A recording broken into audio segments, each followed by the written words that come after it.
एक बार एक छोटी सी बच्ची हाथ में मिट्टी की गुल्लक लेकर के भागती हुई एक दवाइयों की दुकान पर गई। वो काफी देर तक वहां पर खड़ी रही, लेकिन दुकानदार का ध्यान उसकी तरफ नहीं गया, क्योंकि और भी बहुत सारे लोग खड़े हुए थे। उसने दुकानदार को कई बार बुलाया, लेकिन वहां पर भीड़ इतनी थी कि दुकानदार का ध्यान उसकी तरफ गया ही नहीं। और फिर उस बच्ची को थोड़ा सा गुस्सा आया, तो उसने अपनी मिट्टी की गुल्लक लेकर के वहीं काउंटर पर जोर से रख दी। जिसके बाद में जो दुकानदार था और जितने भी लोग खड़े थे वो सब उस बच्ची की तरफ देखने लग गए। और फिर उस दुकानदार ने उस बच्ची से पूछा, बेटे आपको क्या चाहिए? तो वो बड़े ही भोलेपन से बोली कि मुझे एक चमत्कार चाहिए।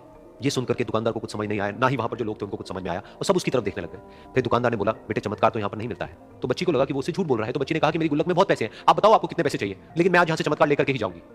तो वहीं काउंटर पे एक और आदमी खड़ा था, उसने उस बच्ची से पूछा कि बेटे क्यों चाहिए तुमको चमत्कार? तब उस बच्ची ने अपनी कहानी बताई कि अभी कुछ दिन पहले मेरे भाई के सर में बहुत तेज दर्द हुआ, तो मेरे पापा मम्मी उसको हॉस्पिटल ले गए। उसके बाद कई दिन तक मेरा भाई घर नहीं आया। तो मैंने कई बार अपने पापा से पूछा, लेकिन उन्होंने मुझे कुछ नहीं बताया। उन्होंने बार बार यही कहा कि वो आ जाएगा, वो कल आ जाएगा, वो कल आ जाएगा, लेकिन वो आ ही नहीं रहा था। तो मैंने देखा कि मम्मी रो रही है, और पापा मम्मी को कह रहे थे कि उसकी दवाइयों के लिए और उसके इलाज के लिए जितने पैसे चाहिए उतने मेरे पास में नहीं है, अब उसको कोई चमत्कार ही बचा सकता है।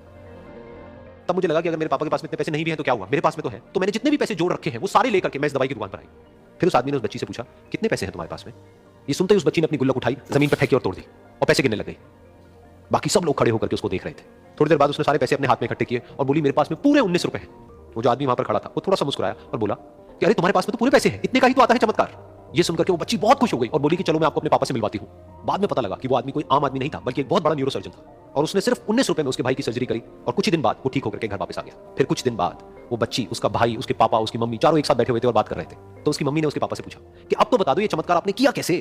तो उन्होंने अपनी बेटी की तरफ देखा और बोले, ये चमत्कार मैंने नहीं, इसने किया है।